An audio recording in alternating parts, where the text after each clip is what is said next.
በያለንበት ሁሉ ወደ አምላካችን ማልቀስ የሚገባን ነው።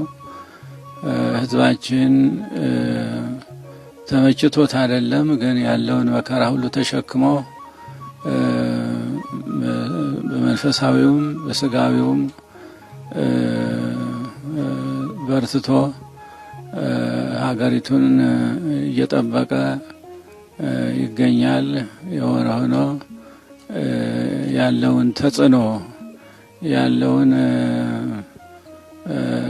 አስጨናቂ የሆነ እንደው በእውነቱ የኑሮ ውድነቱ፣ የጦርነቱ፣ የጥላቻው፣ የመገዳደሉ እንደው አገራችንን አስጨንቀዋታልና ከዚህ ያውጣን፣ በእውነቱ ከዚህ ያውጣን።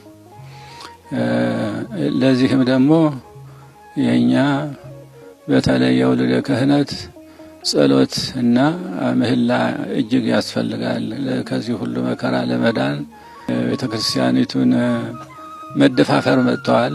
ይሄ መደፋፈር ሁሉ እንዲታገሱን በእውነቱ ይሄ ነገር እጅግ ያስቀይማልና ቤተክርስቲያኒቱ ክብሯ ልዕልናዋ የሃይማኖት ተቋም ናት